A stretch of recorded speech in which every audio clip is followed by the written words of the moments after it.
আমাদের সাতরানগরের বিধায়ক মহোদয় এবং পরিচিত আরো সদস্যকে ওনাকে জানাই আমার তরফ থেকে আন্তরিক ভালোবাসা ও পরিচয়।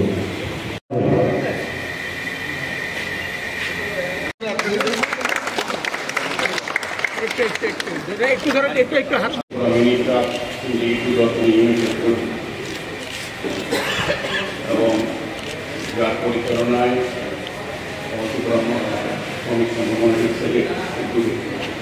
এই সম্বর্ধনা সভা এবং আলোচনা সভা, এই সভায় আমাদের মধ্যে যিনি আজকে সভাপতি করছেন মাননীয় সভাপতি, আমাদের সঙ্গে আছেন আগরতলা পৌর নিগমের মাননীয় কর্পোরেটর স্পিকার রাষ্ট্রের মহোদয়, আছেন অল ত্রিপুরা শ্রমিক সংগঠন মনিটরিং সেলের যিনি সম্পাদক, আমি বলব বিশিষ্ট শ্রমিক নেতা, আমার খুব কাছে, যারা দক্ষতা, যারা দৃঢ়তা, অসংখ্য শ্রমিকরা একটা সুযোগ পেয়েছেন কাজ করার বা তাদের দাবি দেওয়ার সমস্যা নিয়ে সরকারের সাথে কথা বলার যে ব্যক্তি, তিনি হচ্ছেন আমাদের বিপ্লব কর মহোদয়।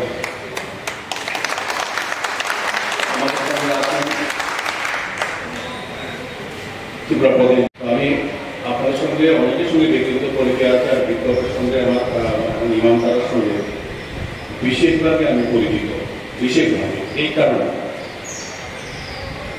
বিপ্লববাবু এবং ইমানবাবু তারা প্রতি সময় আপনাদের হয়ে কথা বলার জন্য বিভিন্ন স্তরে, মুখ্যমন্ত্রী বলুন, সাংসদ বলুন, মন্ত্রী বলুন বা মেয়র বলুন, তাদের সঙ্গে তো প্রতিনিয়তই যোগাযোগ করেন এবং কথা বলেন। কথা বলার সঙ্গে এটা বুঝি যে ওরা কতটা শ্রমিক কর্মী এবং কতটা আপনাদের ভালোবাসেন, আপনাদের জন্য সবসময় চিন্তা করেন।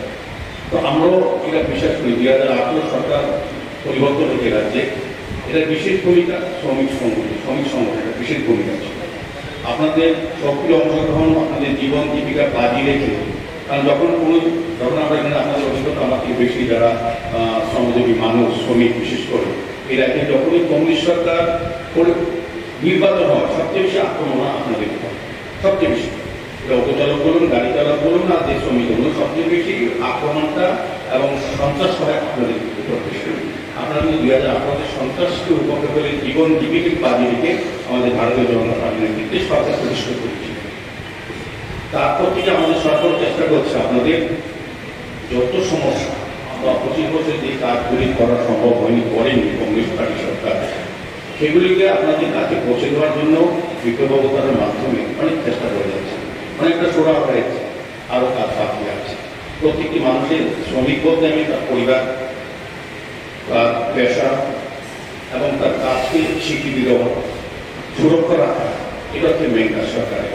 কিন্তু সরকার আপনাদের তৈরি করে যে আপনাদের প্রত্যাশা থাকবে, আশা থাকবে, এবং আমাদেরও যারা সরকারের সঙ্গে যুক্ত আছে বা শ্রমিক সংগঠনের নেতৃত্বরা, তারাও সরকার থেকে আপনাদের সুযোগগুলি পাইয়া দেওয়ার দায়িত্ব তাদেরও থাকে, আমাদেরও থাকে। তাই এটা পারস্পরিক বোঝাপড়ার মধ্যে সরকার দেবে বা সরকারকে নেব, এটা নেওয়া দেওয়ার মধ্যে আমাদের একটা কিছু সার্ভিস থাকবে। আমরা সরকারকে দীর্ঘায়িত করার জন্য, প্রতিষ্ঠা রাখার জন্য আমাদের জন্য আমরা কাজ করে যাচ্ছি। পাশাপাশি সরকারও দায়িত্ব থাকবে এই শ্রমিকদের কথা চিন্তা করা, শ্রমিকদের সমস্যা সমাধান করা, শ্রমিকদের নিয়ে ভাবনা করা। আমাদের সরকার করছে, বিপ্লব করার চেষ্টা করছে। আমার তো মনে আছে যে বিপ্লববাবু আলোচনা রেখেছিলেন যে বিপ্লববাবুকে প্রথম আমার মনে দায়িত্ব দেওয়া হয়েছিল যখন আমাদের প্রাক্তন মুখ্যমন্ত্রী বিপ্লব কুমার দেব, আমার সঙ্গে কথা বলা হচ্ছে, আমি একসঙ্গে কথা বলেছিলাম। উনি খুব খুশি হয়েছিলেন তখন, ওনার যে যে শ্রমিকের ওনার যে সংখ্যা বা সামাজিক দক্ষতা বা আপনাদের নিয়ে উনি যে কাজ করেছেন, এটা উনি খুব খুশি ওনাকে দায়িত্ব দিয়েছেন। পরবর্তী সময় তখন আমাদের বর্তমান মুখ্যমন্ত্রী প্রদেশ সভাপতি ছিলেন, উনিও ওনার উপর আস্থা রেখেছেন। স্বাধীনভাবে সমস্ত নেতৃত্বটাই আপনাদের উপর আস্থা, আপনাদের সংগঠনের একটা বিশ্বাস আস্থা আছে। তো আজকে আমার খুব ভালো লাগছে, কিন্তু দুর্গাচুনি এলাকায় যারা শ্রমজীবী মানুষ, শ্রমিক, তারা কিছুটা বিরাগ্রস্ত বা নেতৃত্বের অভাব পরিণত হয়েছিল। তাদের দাবি দেওয়া বা তারা একসঙ্গে কাজ করার একটা সুযোগ তৈরি হয়েছে। আজকে বিপ্লব আমার মনে হয় সুযোগটা করে দিয়েছে, যেখানে আপনাদের দাবি দেওয়া সংগঠিত রাখতে পারবেন। কোনো ব্যক্তি হিসেবে যদি আমি কোনো আমার সরকার দাবি রাখি একটা, এটা হবে না। আমি কাউন্সিল রাখে গুরুত্ব থাকে, যখনই সংগঠিত হয় তখন তার দাবি আদায় করা যায়, তার সমস্যার সমাধান করা যায় এবং বক্তব্যগুলি একদম উপর লেভেল তুলে ধরা যায়। ব্যক্তি আলাদাভাবে 2-5 জন সমাধান করলে আলটিমেটলি লাভ হয়। লাভ হবে তখনই যখন আমরা একসঙ্গে কাজ করবো। কাজে বিজ্ঞপ্তটা কাজটা আপনাদের সঙ্গে একসঙ্গে কাজ করার একটা মানসিকতা তৈরি হয়েছে। আমি আশা রাখবো আমি এলাকার বিধায়ক হিসেবে আপনাদের সমস্যাগুলি সম্বন্ধে আমি অনেকটা অবহিত আছি। আমি চেষ্টা করবো তাদের সঙ্গে কথা বলে, সরকারের সঙ্গে কথা বলে যতটা সম্ভব আপনাদের সঙ্গে কাজ করা। যেহেতু আপনাদের শ্রমিকরা একটা বিশেষ কাগজপত্র শহরকে আমরা মুক্ত জবমুক্ত শহর করতে চাই, সেক্ষেত্রে আপনাদের ভূমিকা অত্যন্ত প্রয়োজন। আমরা দেখি অনেকে সিস্টেম থাকে, অনেকে যত্রতত্র তার গাড়িগুলি পার্কিং করে বেআইনিভাবে রাখেন। সাথে কি হয়, আপনার ব্যবসা খুব ভালো এরকম না, কিন্তু যানজটগুলো আপনাদের প্রতি বিরোধ করে যে এই সিন্ডিকেট এইভাবে দুটো জমিতে যথেষ্ট গাড়ি রাখে, তাদের জন্য সুন্দর চলতে পারে না।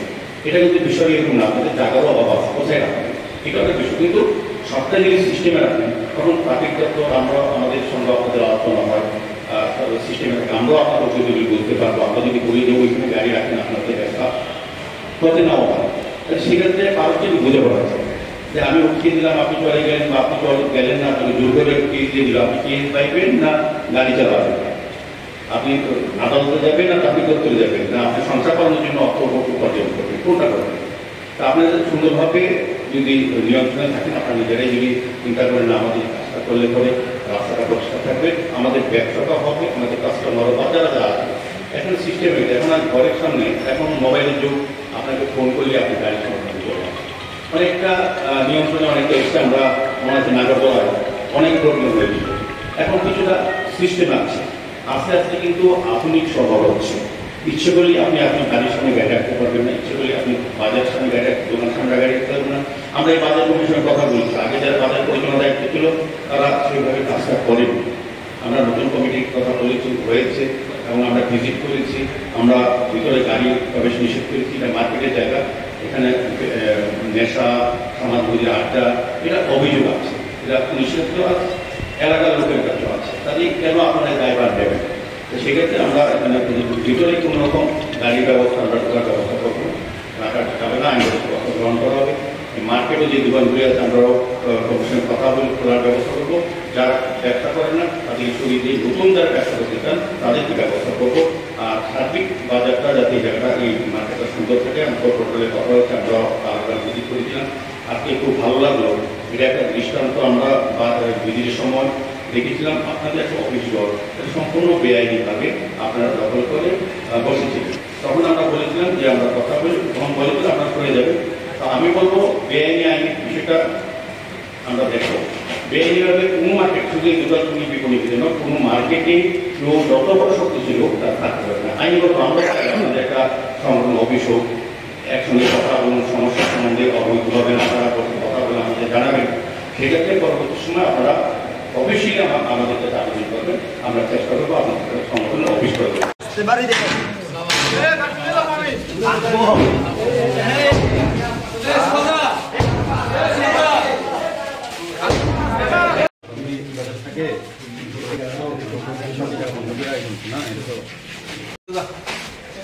আমরা কিছুদিন আগে আমরা ভিজিট করেছিলাম আগরতলা শহরের সমস্ত বিপণী বিতানগুলি, আমাদের সরকারি আগরতলা কর্পোরেশনের অধীনে যেসব মার্কেটগুলি আছে সেই অব্যবস্থা বা আমরা পরিলক্ষিত করেছি। বিশেষ করে দুর্গাচুনি বিপণী বিতানে আমরা কিছুদিন আগে এসেছিলাম, আমাদের সমস্ত আধিকারিক সহ আমাদের কর্পোরেটের সময় এসেছিলাম। এসে আমরা যেটা দেখলাম যে এখানে অনেকগুলি দোকান নিয়মিত খোলা থাকে না, তাদের বিরুদ্ধে নোটিশ করা হয়েছে, যারা বকেয়া দেয়নি তাদেরকেও চিঠি দেওয়া হয়েছে এবং নতুন করে এখানে বাজার কমিটি পরিচালনা কমিটির দায়িত্ব দেওয়া হয়েছে, বলা হয়েছে তারা নিজেরা কমিটি করে যাচ্ছে বাজার পরিচালনা করার সাথে মিউনিসিপ্যালিটির সঙ্গে কথা বলে নেয়।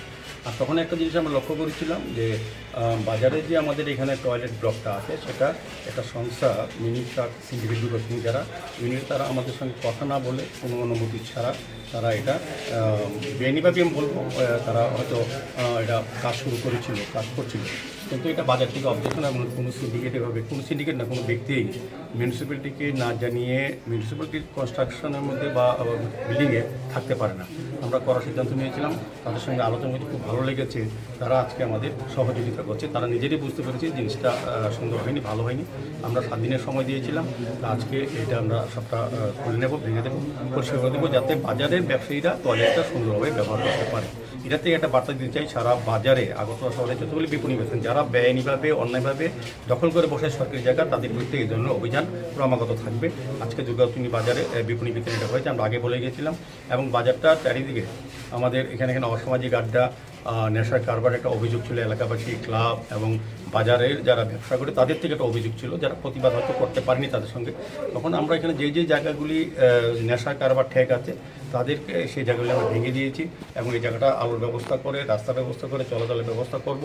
এবং এখানে আরেকটা সিদ্ধান্ত নেওয়া হয়েছে, এখানে দুইটা গেট আছে, একটা গেটে আমরা আটকিয়ে দেবো, বাইরে ঢুকতে পারবে না। আরেকটা গেটের মধ্যে বাজার সমিতির থেকে লোক ঠিক করা হবে, প্রয়োজনে তাদের যে গাড়িগুলি আসবে ঢুকতে পারবে মাল নিয়ে। এমনিতে সিন্ডিকেটে কোনো গাড়ি ভিতরে প্রবেশ করা যাবে না, আগে ছিল, সরিয়ে দিয়েছে, তাদের আইনগত ব্যবস্থা গ্রহণ করা হবে। তারাও সম্মত হয়েছে, তাদেরকে বিকল্প ব্যবস্থা আমরা চেষ্টা করছি যাতে শহরকে যানজট মুক্ত করা যায়। এই এলাকার প্রচুর ট্রাফিক জ্যাম হয়, সেক্ষেত্রে আমরা সিদ্ধান্ত নিয়েছি এগুলিকে অন্য জায়গা দেওয়া হবে যাতে ওই এলাকার লোকের আবার কোনো অসুবিধা না হয়, সেদিক চিন্তা করে তাদের সুবিধা মতো এবং ওই এলাকার সুবিধা মতো আমরা ব্যবস্থা করব।